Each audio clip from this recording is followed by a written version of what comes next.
자, 여러분들 안녕하십니까?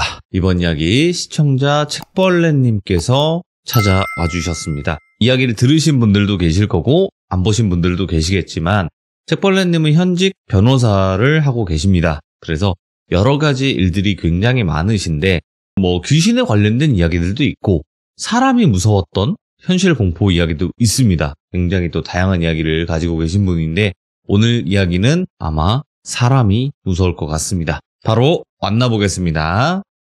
여보세요? 책벌레님. 안녕하세요. 벌써 한 주가 지나버렸네요. 네. 네, 반갑습니다. 오늘 목소리가 네. 훨씬 더 뭔가 밝고 좋으신데 기분 좋은 일이 있으신가요? 사건 하나가 승소를 해가지고. 와! 그래서 축하드립니다. 오늘은 네. 굉장히 기분 좋은 날입니다. 축배를 들어야 되는 날이네요. 네. 네네. 아이고, 고생 많으셨습니다. 네, 감사합니다. 어떤 사건인지는 정확히 모르겠지만, 그래도 네. 책벌레님이 맡으신 사건은 굉장히 또 잘 승소를 했다는 소식을 들으니까 좋네요, 기분이. 네, 감사합니다. 네. 오늘 좋은 이야기 들려드릴 수 있도록 할게요. 감사합니다. 자, 오늘 책벌레님께서 해주실 이야기는, 이 기분 좋음을 또 다운시킬 수 있는 사람이 무서운 이야기가 될 것 같아요. 네, 맞아요. 네. 일단은 변호사를 하시면서 사건에 관련된 이야기는 들려드리기는 힘들겠지만. 좀 약간, 근데, 네. 변호사 시절하고 연결이 쭉 되어 있어요, 이 이야기들이. 네. 그래서 아마도 현실에서 가장 약한 존재는 누구인가에 대해서 좀 고찰을 할 수 있는 그런 이야기가 될 것 같습니다. 알겠습니다. 그럼 바로 이야기 들어보도록 하겠습니다. 렛츠고! 네. 기르십니다. 책벌레요!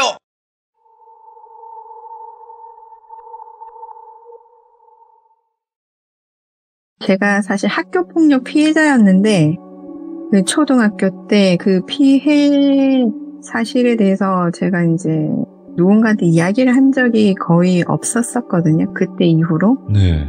제가 초등학교 때 그 학교폭력을 당했을 때, 그때 저희 반에 한부모 가정도 아니고 한 명의 조부모 아래에서 부모님 얼굴도 모르고 자란 친구가 한 명 있었어요. 네. 근데 이 친구를 똘자라고 할게요. 똘자. 네. 네, 그 똘자가 성격이 엄청 밝았어요. 저랑 같이 책도 돌려 읽고, 이제 제가 그 친구를 정말 좋아했거든요. 그 친구랑 어떤 남사친 한 명까지 3명이 자주 모여서 놀았는데, 어느 날부터 그 한 무리의 여자아이들이 똘자가 입고 다니는 옷이 더럽다. 할머니하고만 살고 있다. 이러면서 가난하다, 찌질하다 이러면서 뒷담화를 하기 시작을 하다가 갑자기 그게 왕따 형식으로 진행이 되고 신체 일부를 때리는 방식으로 표면화가 되는 거예요. 굉장히 급작스럽게. 네. 이렇게 저랑 남사친이랑 3명이 같이 있을 때는 괴롭히진 않았는데 똘자가 혼자 걸어간다든지 아니면 혼자 남아있다든지 하면 꼭 따라가서 괴롭혔던 거예요. 그래서 제가 항상 그 친구를 집까지 바래다 줬거든요, 똘자를.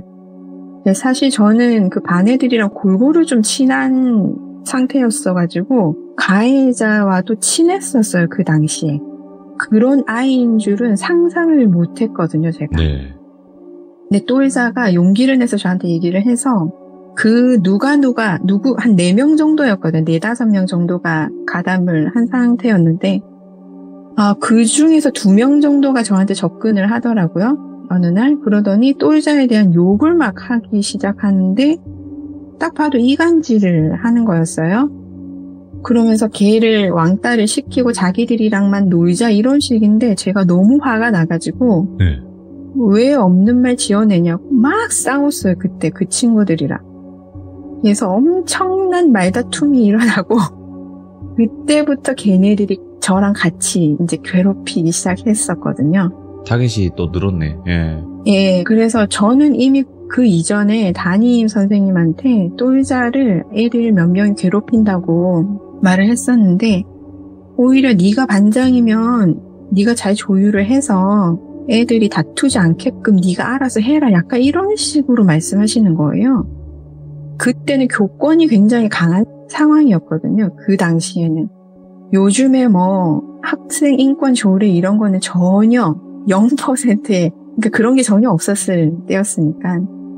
그래서 어른들의 도움을 바라는 것에 대해서는 완전 포기 상태였는데, 근데 저는 좀 무덤덤한 상황이었어요. 성격 자체가 워낙 그냥 무덤덤해서 그러려니 하고 있었어요. 그런데 똘자는 저까지 막 괴롭힘을 당하니까 그걸 보는 게 너무 괴로웠던 거예요, 똘자가.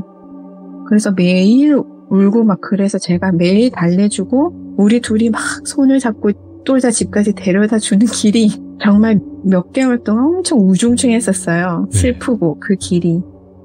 지금도 그 길이 기억이 나는데 그렇게 한 2달 정도 이제 시간이 지나가던 와중에 점점 더 심해지다가 그중에 대장으로 볼 수 있는 아이가 저한테 굉장히 협박 편지를 주고는 막 웃으면서 지나가더라고요. 근데 그 편지의 수위가 굉장히 높았어요. 초등학생이 쓸 수 없는 악마적인 내용이었어요. 그 내용 자체가. 그래서 제가 책상에 앉아가지고 쭉 다 읽고 개소리 하고는 책가방 안에 구겨 넣었거든요, 그냥. 그러고는 책 펴고 그냥 가만히 앉아있으니까 제 행동에 더 열이 받는 거예요, 얘들이. 그래서 뒤에서 또 그냥 제가 울지도 않고 애가 별 반응이 없으니까 계속 더 심하게 하는 것 같더라고요. 근데 저는 똘자가 걱정인 거예요. 왜냐면 분명히 똘자는 이따위의 편지를 몇 번이나 받았겠다는 생각이 들었거든요. 그걸 제가 처음 받고 나서. 그런데 그날 밤에 엄마가 저한테 오시더니 엄청 화가 난 표정으로 이거 뭐야? 이렇게 물으시는데 편지를 들고 계시는 거예요. 그 편지를. 그래서 제가 너무 놀라서 엄마 신경 안 써도 돼요. 이거 버리려고 했는데 괜히 안 버리고 가방에 뒀네. 그냥 이렇게 넘기려고 하는데 누가 보냈냐? 언제부터냐? 왜 그런 거냐? 어떤 방식이냐? 이러면서 메모를 막 쭉 해가시더라고요. 사실 특히 저희 학교는 더 교권이 세고 학교 분위기가 그랬다 보니까 솔직히 부모님이나 어른들한테 말해봤자 무슨 방법이 있을까 싶어서 전혀 그런 생각을 안 하고 있었거든요. 말을 해야겠다는 생각을. 근데 엄마가 너무 진지하게 나오시니까 말을 해도 되겠구나 싶어서 처음부터 끝까지 이 모든 사실을 다 말씀을 드렸어요. 그랬더니 다음날 갑자기 담임선생님이 와가지고 반 전체 아이들을 대상으로 조사를 한다고 하시더니 하루 종일 교과서 한 장 진도도 안 나가고 학폭 관련 조사를 하신 거예요. 그런 경우가 그 학교에서는 단 한 번도 없었거든요, 과거에는. 그 조사는 다른 층 빈교실에서 따로 했었는데 거기 이제 제 차례가 돼서 진술을 할 차례가 돼서 가보니까 엄마가 굉장히 화난 표정으로 서 계시더라고요, 그 뒤에. 그리고 저보고는 아버지는 지금 교장실에 있다라고 말씀을 하셨어요, 저한테. 원래는 가해자들의 저하고 똘자에 대한 괴롭힘이 주된 문제였는데 문제는 그날 하루 종일을 진술을 들으면서 서서히 밝혀진 걸 보니까 저랑 똘자에 대한 괴롭힘 플러스 너무 큰 문제가 있었어요. 그 가해자 여자애들 4-5명이 몰려다니면서 저랑 같이 다니던 그 남사친 있잖아요. 그 친구가 선천적으로 몸이 좀 약하고 질병이 좀 많은 아이였는데 키도 되게 작고 저랑 굉장히 어릴 때부터 단짝 친구였거든요. 저랑 친한 걸로 좀 유명했어요. 우리 둘이 막 맨날 붙어 다니는 걸로. 인간적으로 우리는 서로 아끼는 친구 사이였어서 맨날 만나서 놀던 아이였는데 저를 괴롭히는 기간 동안 그 남사친을 끌고 다니면서 방과 후에 장소를 바꿔가면서 강제추행을 한 거예요. 여자애들이 집단으로.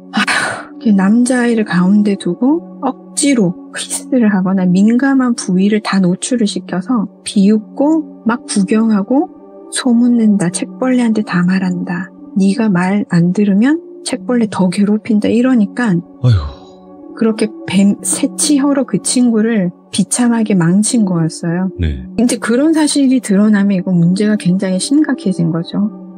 그래서 가해자들 부모, 피해자 할 거 없이 이제 부모들 전부 다가 난리가 나고 아버지는 교장 선생님한테 학교가 뭐 이딴 식이냐 이러면서 막 난리를 치시고 그때 하여간 정말 난리가 났었기 때문에 학교 그 관계자들이 이거를 좀 무마시키려고 노력을 굉장히 많이 했고 교외에서도 이제 어른들끼리 만나서 이 부분에서 대해서 굉장히 논의를 계속 했다고 들었어요, 제가. 그리고 남사친은 이제 그 일이 낱낱이 밝혀지니까 학교에 나오지도 않고 그렇게 이제 조금씩 가라앉기 시작을 했는데 네.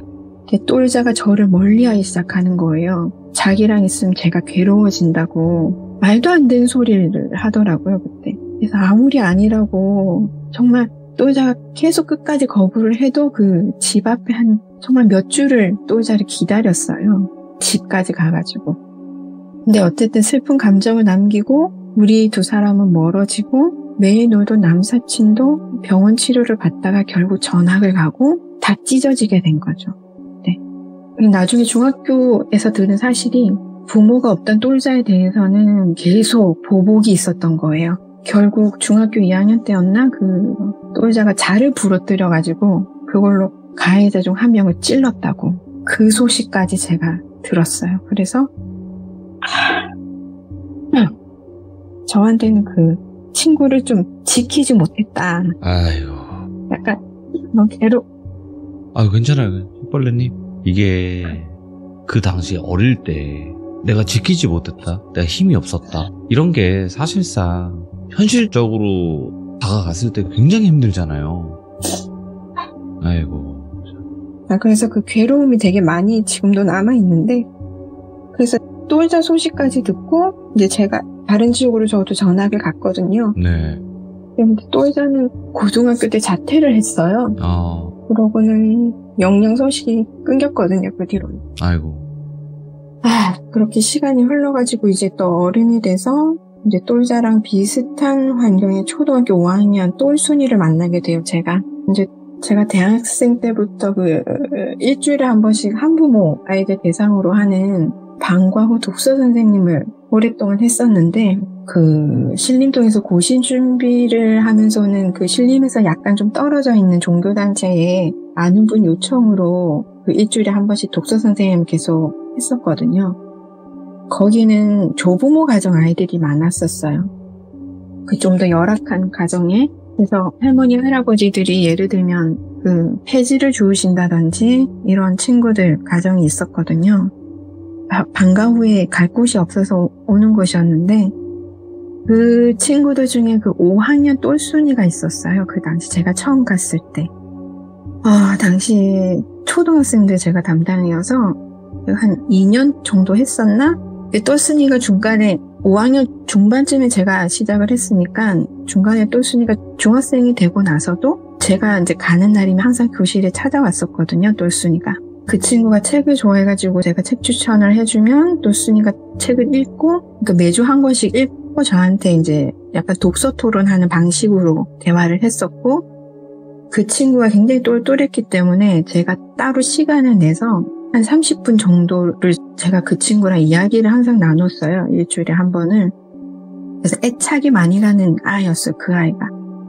근데 어느 날 그 봉사하는 날이 돼서 거기 걸어가고 있는데 그 똘순이가 3명 정도 되는 아이들한테 둘러싸여 있더라고요.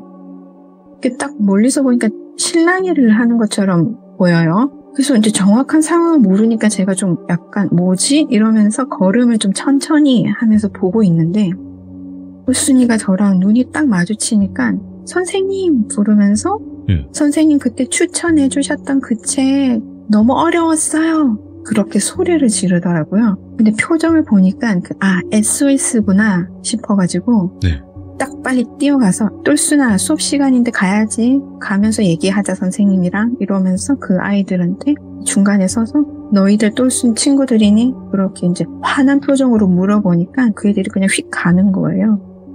그래서 똘순이가 감사하다고 그러긴 하는데 제가 무슨 일이냐, 쟤네들이 너 괴롭히냐, 그러니까 아니라고 얼버무리는데 이제 좀 계속 물어보다가 전 똘자 생각이 나가지고 계속 물어보다가 무슨 일 있으면 꼭 내가 아니더라도 이쪽에 선생님 이렇게 꼭 얘기를 해야 된다고 신신당부를 했죠, 그때는.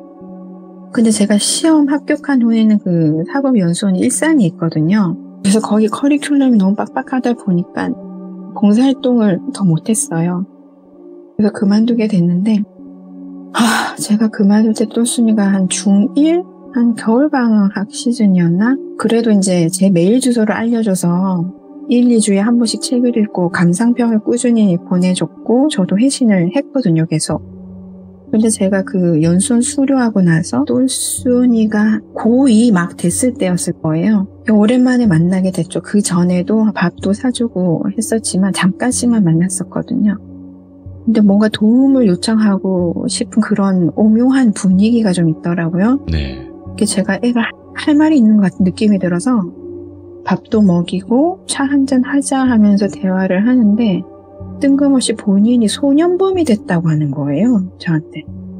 너무 놀라서 아니 왜 소년범이냐고. 그러니까 자기가 누군가를 다치게 했는데 다치게 한 사람이 자신을 학교에서 괴롭히던 아이의 오빠인데 네. 얘를 유인을 해서 몹쓸 짓을 하려고 해가지고 약간 정당방위처럼 저질렀지만 그 사람이 다친 거 외에는 본인이 당할 뻔한 짓에 대해서는 증거가 없었다고 하더라고요. 그래서 오히려 본인이 가해자로 몰려서 소년법 처분을 받았다고. 상대방이 똘순이를 괴롭히는 학교폭력 가해자랑 그 가족이고 서로 짜고 서로의 보강 증거가 되어주면 이런 일방적인 처분이 나오지 말라는 법도 없거든요, 사실. 그래서 일단은 사실관계를 떠나서 이제 위로를 해줬죠. 말을 했어야지. 내가 변호사인데 왜 말을 안 했냐. 쌤한테 말을 했어야지. 그랬더니 똘순이가 갑자기 선생님은 절 믿으세요? 그러더라고요. 그래서 믿지 당연히. 그러니까 갑자기 그때부터 울기 시작하더니 1시간 내내 울었던 것 같아요. 그 자리에서. 그래서 제가 똘순이 말만 들은 상태에서는 객관적인 사실을 알기 어려웠지만 어쨌든 위로를 바라는 거니까 더 시선 묻지 않고 한참을 다독여주고 이야기를 다 들어주고 그날은 헤어졌고 근데 그날부터는 너는 똑똑하니까 수능을 보자. 대학은 어디로 갈지, 성적은 어떤지, 앞으로 뭘 배우고 얘 요리를 좋아했거든요. 똘순이가. 네. 요리를 배우고 싶어하는 아이였어요. 이런 대화를 계속 하면서 미래를 봐야 된다 이러면서 계속 그렇게 이제 밀고 나가고 있는데 그런데 그 봉사하던 곳에서 그 똘순이 중학교 때 방과후 담당 선생이라는 분이 연락이 왔어요. 어느 날 저한테. 그 봉사하던 곳에 다른 선생님들도 있었거든요. 중학교 담당 선생들은 만날 일이 없긴 했었는데 그 중국 문화를 가르쳤다고 하시더라고요. 그분이 X 선생님이라고 할게요. 그분은. 그 X 선생님이 봉사활동하는 선생님들 일정 전체를 관리하는 총괄 선생님한테 추천을 받아가지고 저한테 전화가 와가지고 개인 법률 상담을 하고 싶다고 찾아와서 만났어요. 만나서 법률 상담을 하다 보니까 이제 공통분모가 봉사하는 아이들이잖아요. 네. 이 아이는 잘 어떻게 지내고 저 아이는 지내고 이런 얘기를 하다가 똘순이 얘기가 나와서 제가 똘순이가 많이 힘들어한 것 같더라. 학교 폭력이 있는 것 같던데 걱정이라고. 그 학폭이 이젠 괜찮다는데 체크가 필요한 건 아닌지 생각 중이다. 그러니까 X 선생이 깜짝 놀라면서 뭐라고 하냐면 똘순이가 가해자인 건 아시죠? 하는 거예요. 갑자기. 네? 그래서 이 문제가 지금 겨우 잠잠해졌는데 괜히 들췄다가는 오히려 가해자인 똘순이한테 안 좋지 않을까요? 그러더라고요. 그래서 저는 순간 좀 벙쪘죠. 뭐요? 네?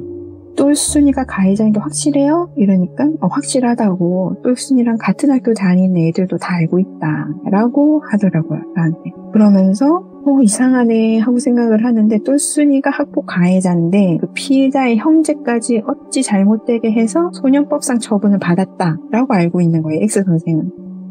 그러면서 이제 말을 하기를 똘순이가 지금 중국 문화랑 이런 데도 관심이 많아가지고 이분은 중국 유학 준비를 하던 분이시거든요. 네. 그러면서 중국 쪽에 자기가 이제 유학 이런 걸 알아보면서 똘순이한테도 이제 일을 하면서 뭔가 할 수 있는 이런 정보들을 계속 주고 있다고 하더라고요. 이제 가서 공부도 하고 일도 할 수 있는 방법을 알아봐주고 있다고. 전 처음 듣는 얘기였거든요, 그걸. 그래서 일단은 그렇구나 하고 그 자리는 그렇게 끝이 났어요. 근데 저는 학폭 피해자였던 입장에서 똘순이가 가해자라는 얘기를 막상 들으니까 좀 고민이 되는 거예요. 거짓말을 한 건가? 똘순이를 믿어야 하는 걸까? 이런 마음이 사실 좀 들었어요, 제가. 네. 그리고 며칠 후에 시간을 내서 그 봉사활동하는 곳에 갈 일이 있어가지고 총괄 선생님을 뵀거든요. 똘순이에 대해서 이제 학교 폭력 부분에 대해서 제가 좀 여쭤보니까 잘 모르신다고, 그 부분을 잘 모른다고 하시더라고요. 근데 염려하는 말씀이 똘순이가 나이 든 사람들이랑 팔짱 끼고 다닌다는 소문이 너무 많아서 걱정이다. 예. 너무 뜬금없는 말씀하시는데 원조 교제 얘기를 하시는 거예요, 갑자기. 예? 그러니까 가면 갈수록 이게 너무 진창인 사실관계가 나오잖아요. 목격자가 다수 있다고. 그게 저는 너무 복잡하더라고요, 마음이. 그래서 거기 나오면서 그냥 똘순이한테 전화를 했거든요. 나 여기 너네 동네인데 잠깐 볼 수 있냐고. 그래서 근처에서 바로 만나가지고 똘순아 너 혹시 중국에 가는 준비하고 있니? 이렇게 하니까 똘순이가 깜짝 놀라면서 무슨 말씀이세요? 이렇게 물어보더라고요. 그래서 그 중국 문화 가르치셨던 그 봉사 선생님, 엑스 선생님 법률 상담 했었다. 너 중국 가는 준비 그런 얘기를 하셔가지고 물어보는 거라고 하니까 뭔가 되게 엄청 화가 난 표정이 나오더라고요, 얼굴에서. 그래서 저는 이 아이의 말을 들어보고 싶었거든요. 근데 얘가 입을 꾹 다물었어요. 그 순간부터. 그래서 제가 똘순아, 나 널 믿는다고 한 말 그때나 지금이랑 똑같다. 대신 너도 나한테는 좀 솔직해져야 된다. 그러니까 정말 망부석처럼 가만히 있다가 아무 말 하고 싶지 않다고 오늘은. 그래서 일단은 공부 열심히 해라. 무슨 일이 있거나 도움이 필요하면 꼭 연락을 해라. 그렇게 얘기하니까 고개를 끄덕끄덕하고 그렇게 헤어졌어요. 네. 근데 무슨 연유에서인지 그때부터 똘순이랑 연락이 잘 안 됐어요. 그래서 이제 봉사활동 총괄 선생님께 한 번씩 안부차 연락 드리면서 똘순이 안부 물어보면 그냥 똘순이 수능은 안 본다고 한다. 이런 얘기를 말씀을 하시고 저는 좀 실망이 되고 네. 제가 때 아끼던 제자 중에 한 명인데 똑똑한 아이인데 이러면서 실망이 좀 되고 무엇이 진실일까.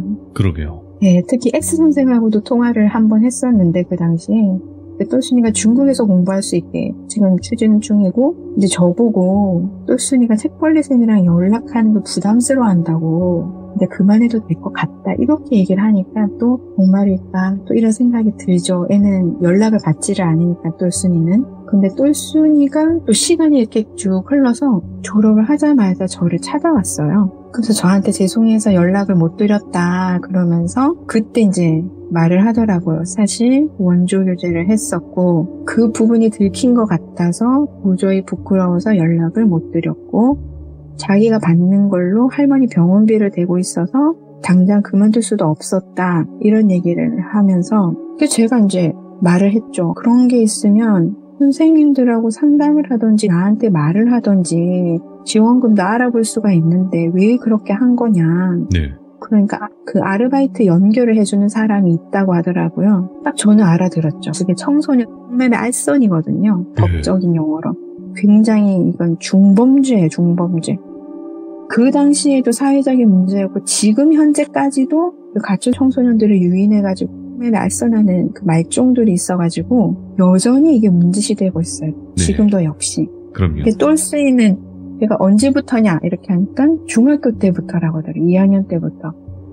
너무 제가 황당한 마음으로 너 그만둔 거지? 이러니까 고등학교 2학년 때 이제 저랑 만난 날 마지막으로 그때 이제 만난 날 정신을 차리고 얼마 후에 그만뒀다 뭐 이렇게 얘기를 했어요. 예. 근데 앞으로 어떻게 할 거냐 그러니까 기술을 배울 거다. 이게 요리사가 꿈이니까. 그래서 제가 그날 만난 자리에서 똘순이를 데리고 요리학원을 갔죠. 네. 이제 졸업을 했으니까, 이 아이는 대학을 못 갔으니까, 바로 이제 시작을 해야 된다고 그 커리큘럼 설명을 같이 들었어요. 그리고 초보자 과정으로 제가 수강증을 끊어서 쥐어줬어요, 손에. 그리고 이거 다 수강해라. 정신 차려라, 똘순아. 너 할 수 있지. 너 할 수 있어. 그러니까 갑자기 눈물을 막 흘리는 거예요. 그러다가 폰으로 시간을 보더니 되게 불안해하면서 자기 이제 가야 된다고 하더라고요. 근데 그 눈물을 멈추지를 않더라고요. 그러니까 수강증을 끊어줘서 감동받은 눈물이라고만 보기에는 객관적으로 너무 비정상적인 느낌을 제가 받았어요. 뭐가 있네. 예. 너무 불안하고 무슨 일이야 너 무슨 일 있지 해도 대답이 없고 하염없이 걷는 거예요. 어떤 장소를 향해서. 그다 강남 쪽의 모 사거리에서 차가 한 대 똘순이를 기다리는데 그 X 선생이 차 문을 내리고 인사를 저한테 해요. 뜬금없이. 그래서 똘순이가 머뭇거리면서 차를 타려고 하는데 제가 똘순이 팔을 탁 잡고 그 차가 문을 열었는데 조수석 그 문 열린 차로 왜 선생님이 오셨어요? 그러니까 그 선생님이 또순이랑 의논할 게 있다. 그러고 자기랑 매일 연락을 주고 받는데 오늘 만나신다 해서 얘 데리러 왔다고 하는 거예요.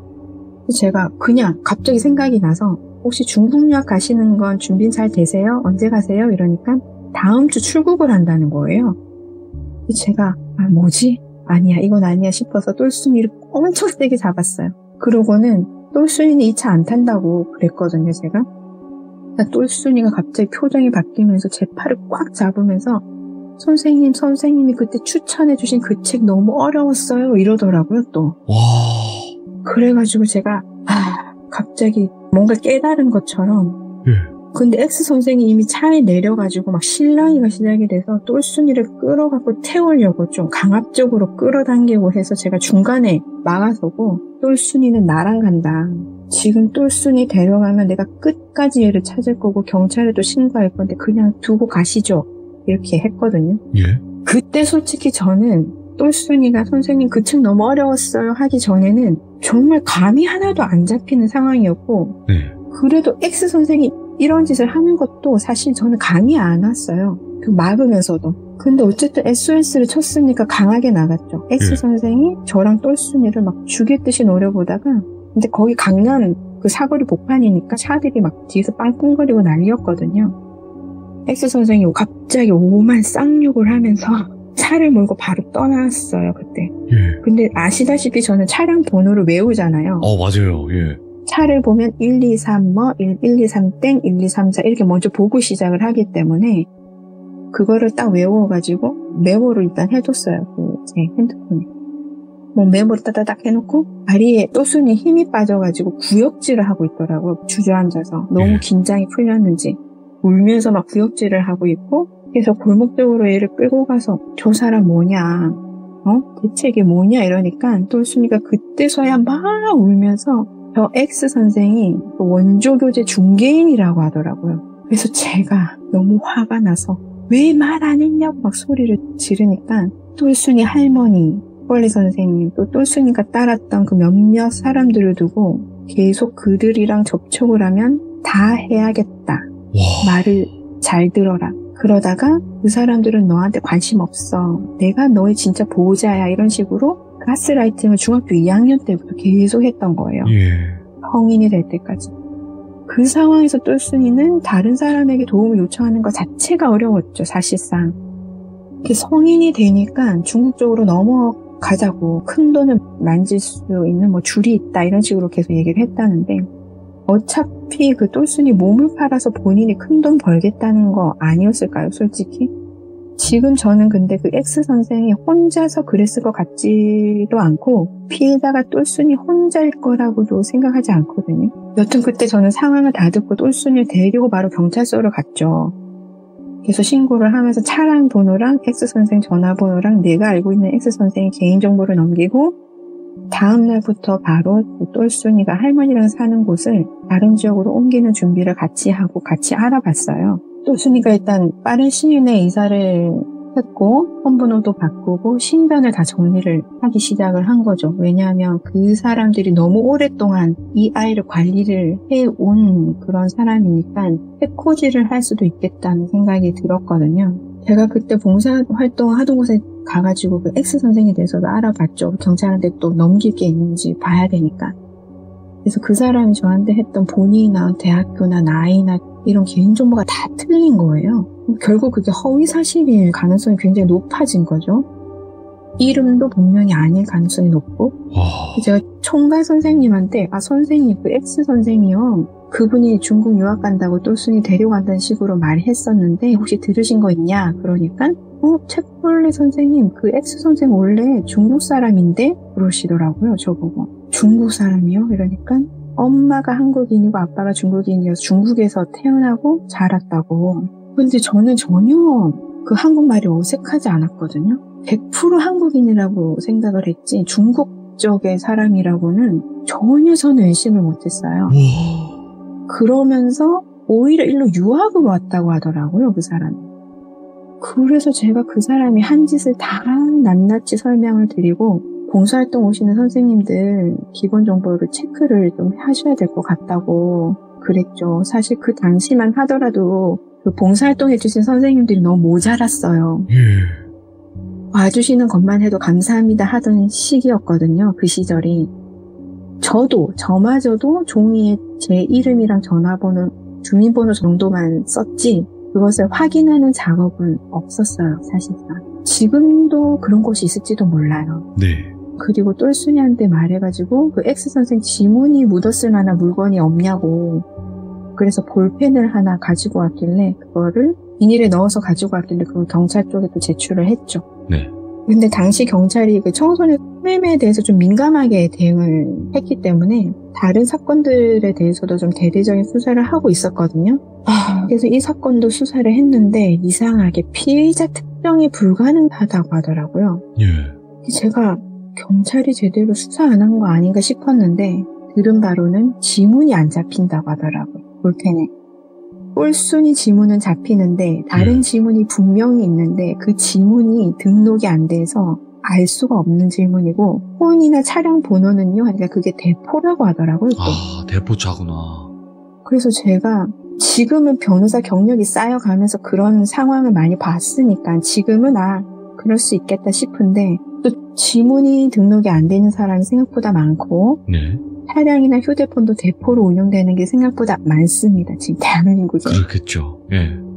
또 주변에 제출한 개인정보가 싹 다 허위인 경우에는 그 해당 범죄 피의자가 이미 해외로 나가버렸으면 못 잡아요, 이 사람을. 피의자 특정이 천년 만년이 지나도 불가능하다고 봐야 되거든요. 예. 똘순이도 막상 X 선생 개인에 대해서는 아는 게 없더라고. 그 이후로 똘순이는 어쨌든 열심히 요리하고 다니면서 낮에는 식당에서 바로 취직해서 일하고 그 한식 자격증도 무난하게 땄고요. 그 당시 요리학원 비용을 제가 댔는데 다 됐거든요. 근데 그걸 갚는다고 하길래 그걸 갚는 대신에 방송통신대를 들어가는 걸 조건이다 이랬거든요. 23살에 방송통신대 대학생이 됐고 지금은 졸업도 잘 했고 평범하게 잘 지내고 있습니다. 야, 이렇게 한 사람의 인생을 또 도와주신 거네요. 근데 지금 생각해보면 그 X 선생이 똘순이를 계속 가스라이팅하면서 중국에 막상 데려갔다면 이 아이를 단순히 착취 도구로만 이용을 하려고 했을까? 그 이상의 어떤 신체를 해하는 그런 게 있지 않았을까 하는 의문이 들고 네. 솔직히 저는 어린 시절에 똘자하고 지금 똘순이를 약간 동일시를 했었거든요. 네네. 만나는 순간 초등학교 5학년 때 똘순이를 본 순간부터 사실 네. 그래서 똘자도 똘순이도 그리고 제 단짝이었던 남사친도 건강하고 행복하게 어디선가 잘 지냈으면 좋겠어요. 사실상 지금 말씀하신 것처럼 그 둘이 뭔가 같아 보였고 그래서 더 도와주고 싶은 마음, 더 이곳에서 끌어내주고 싶은 마음, 그런 마음이 많이 드셨을 거라고 생각이 들고 네, 지금 맞아요. 이 이야기를 듣는 또 누군가의 똘자, 똘순이의 이야기가 될 수도 있거든요. 또 어딘가 있을 수 있는. 네, 지금 좀 힘든 상황에 처하신 아동이나 청소년분들이 네.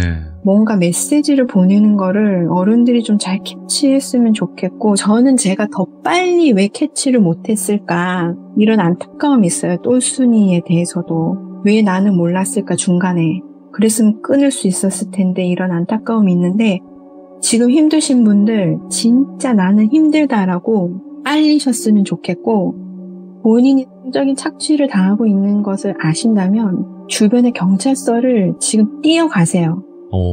이거를 듣고 계신 분들 지금 뛰어가시면 돼요. 어른들은 여러분들을 기다리고 있습니다. 네. 또 마지막에 좋은 말씀 감사드리고요. 이번 이야기가 굉장히 무겁고 주제 자체도 이게 처음 듣는 이야기이기도 하거든요. 이쪽 관련돼서 이야기는 나왔긴 했었지만 그래도 이렇게 자세하고 와 이런 방법으로도 하는구나를 처음으로 알았는데 그래도 네. 앞으로는 좀 이런 일이 없이 좀 우리 청소년 분들이 건강하고 행복하게 자랐으면 좋겠다 라는 생각이 있고 그건 어른들이 할 몫이라고 저도 생각을 합니다. 네, 네, 맞습니다. 감사드리고요. 다음에도 네. 다른 이야기로 꼭 찾아와 주시길 바라겠습니다. 감사합니다. 네, 들어주셔서 감사합니다. 네, 그리고 너무 슬퍼하지 마시고요. 아, 네, 하실 만큼 알겠습니다. 하셨다고 저도 생각을 합니다. 네, 네, 감사합니다. 감사합니다. 다음 주에 봬요. 네, 고맙습니다. 네. 근데 진짜 책벌레님 말씀대로 그 중국으로 넘어갔다면 어떻게 됐을까? 과연 그냥 그 착취로 끝났을까요? 근데 그 말씀 자체가 저도 굉장히 더 소름 끼치는 이유가, 아마 신체로 뭔가 이어지지 않았을까, 이런 생각을 해요. 왜냐면 그게 돈이 훨씬 더 많이 된다는 걸 그 사람이 모르진 않을 거란 말이죠. 정말 소름 끼치는 이야기였습니다. 네, 우리 주변에 분명히 이런 아이들이 있을 수 있어요. 네, 그래서 조금 더 관심 있게 지켜보고 좀 더 이야기를 들어본다면 또 이런 사례를 조금이나마 막을 수 있지 않을까. 다시 한번 또 저도 반성도 해보고 또 이런 쪽에 귀를 기울여보는 게 어떨까 하는 섬뜩한 현실공포 이야기가 아니었나 생각합니다. 시청해주신 모든 분들 감사드립니다. 고맙습니다.